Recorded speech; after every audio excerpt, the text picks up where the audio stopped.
Welcome to my kitchen. My name is Monica Levin and I am a food intolerance expert, inner guidance communication coach, and registered holistic nutritionist. I help my clients regain their health by helping them to avoid the foods that they're intolerant to. Today we're going to make my family famous, it's probably just famous inside my family, shortbread. I mean, if I go visit my sister, I have to have a batch of these cookies with me. And the cookies happen to be gluten-free. And if you're wondering if you need to avoid gluten or not, call me, we'll have an appointment, and I'll let you know. Some people only need to avoid wheat, milk and milk products, refined white sugar. Corn is another common food to be intolerant to, but these happen to be gluten-free.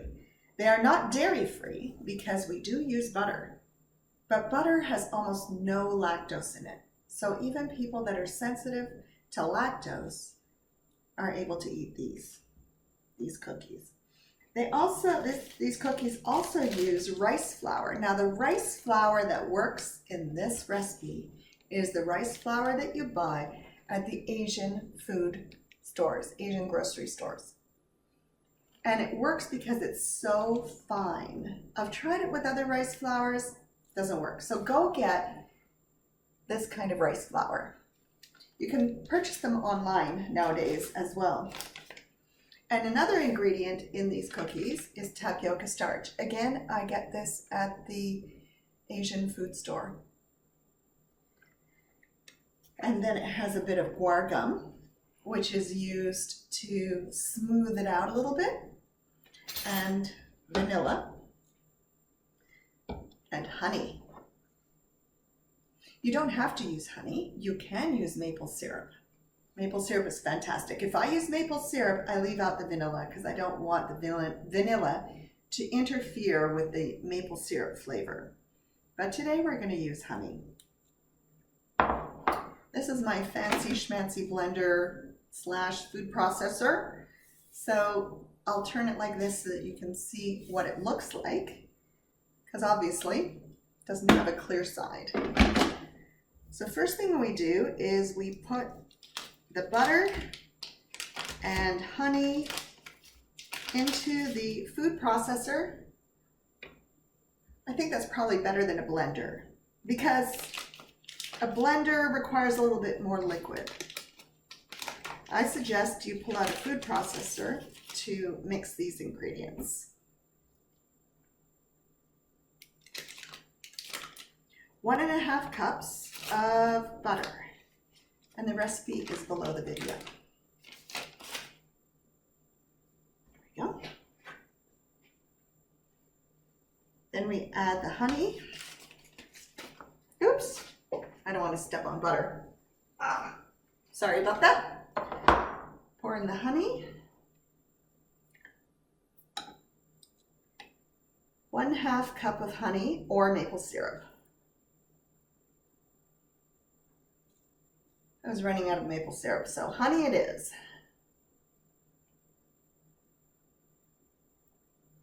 I'm running out of maple syrup because I absolutely love real maple syrup on my gluten-free pancakes. There we go. And 2 tablespoons, no, not tablespoons, teaspoons of vanilla. I pour it over here because sometimes I pour too much and I don't want it in my actual mixing bowl. So 1 teaspoon and 2 teaspoons. I'll just wipe that off because I'm going to need it when I measure the guar gum.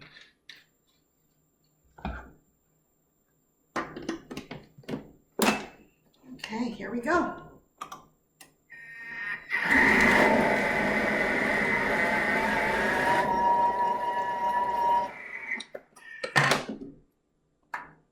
Looks good. So it just beats it together. And now we're going to add 2 cups of rice flour, 2 cups of tapioca starch, and a teaspoon of the guar gum. To make it easier to blend, I'm going to just kind of take the butter away from the sides so that some of the flour goes down there. See what I mean?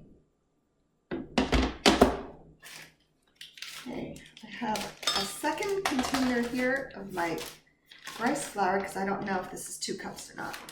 Is it 2 cups? Yeah, 2 cups. Oh, look at that. 2 cups. Oh, an extra teaspoon. I'll throw it in there. And hope it's good. Okay, pour that in. Let's put in the teaspoon of guar gum. And now 2 cups of tapioca starch.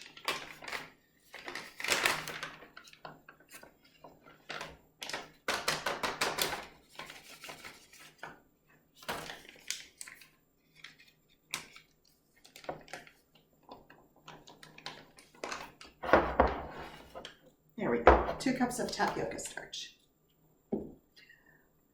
I always have tapioca starch in my house because I'm intolerant to corn, as are many people.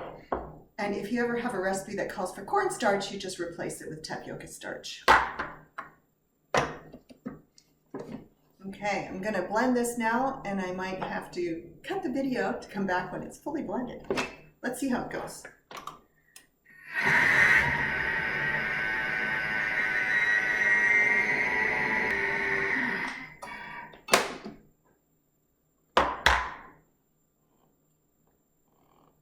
Okay, let's see how it looks. Don't really know until I take it out. I'm gonna put it into this bowl so that I can mix it with a spoon. Oh. There's my spoon. And let's see how it goes. Okay, I have the dough out of my processor. It's probably easier with your food processor than my device. But as you can see, the dough is nice and soft, and you can press it into a cookie sheet, or you can refrigerate it, roll it out, and make shapes. But I find the best way to do this for the best tasting and the best textured cookies is to use a cookie press. And I'm going to show you the cookie press that I have. Just get yourself one off of the internet, Amazon, or your preferred vendor. They are really beautiful, easy to use, modern. I have an ancient one that I had gotten from I inherited it from my former mother-in-law. And I love it because I think it's from the 1950s. I'll show it to you in a sec. Okay. All right. Here is the ancient box. Isn't that hilarious? And inside is even a little recipe book. Look how 1950s that is. Maybe it was 1960s. I think it might have been 1950s. It doesn't have the year on it. Or maybe it does have a publishing year. Let me see. I don't think so, though. No publishing year.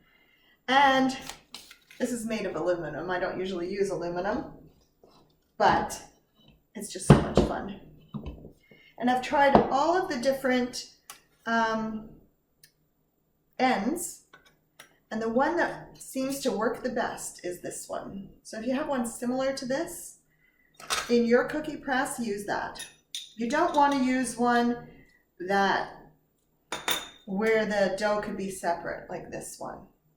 It doesn't hold together well enough because, of course, there's no gluten. So, move that out of the way. You grab some dough and put it into your cookie press. Oh, I think I need the bottom on my cookie press. Are you impressed with my baking abilities? All right, there we go. We'll try this again. Put it in and press it down. Get some more, fill it up with this.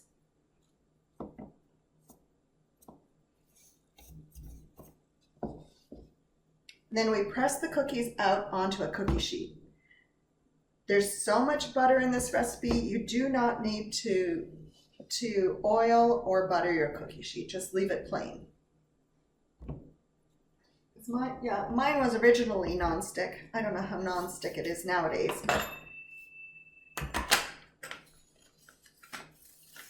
But even when I didn't have a non-stick one, I wouldn't butter it.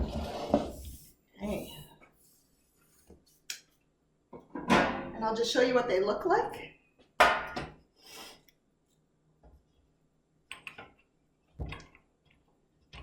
Now the ones you buy now usually just have a handle that you pump and the perfect amount comes out. My ancient thing, I have to look. There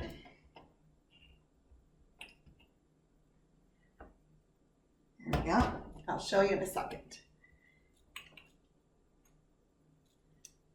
There we go. So this is what they look like. I'll be right back after I finish squeezing them all out. See you in a minute. I'm back, and here I have 2 trays of cookies. Regardless of whether I'm using a 1950s cookie press or one of the modern ones, there's always going to be some dough left over. I just make little balls like this, flatten them, and put them in between the other cookies on the sheets. There we go.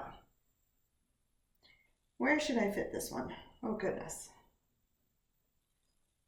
Oh, there we go. I couldn't find a spot. Now I'm going to bake them at 300 degrees Fahrenheit. And every oven is different, so keep your eye on them because they should be 40 to 45 minutes. I always err on the side of caution.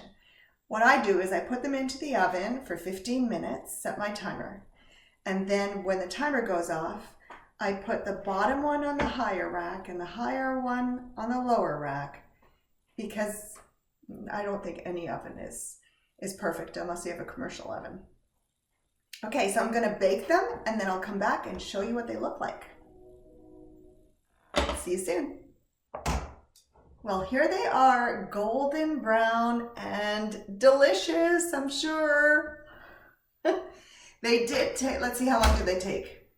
They took almost 40 minutes because I did 15 minutes and then I exchanged them and then another 15 and then they weren't quite golden brown enough. So I put another 8 minutes on the timer. So almost 40 minutes. Once they're cool, I'll take them off the rack, put them in a cookie tin, and then my sister will let me visit. Hope that you stay well and please contact me if you want any help with inner guidance communication or your nutrition needs. Talk to you soon.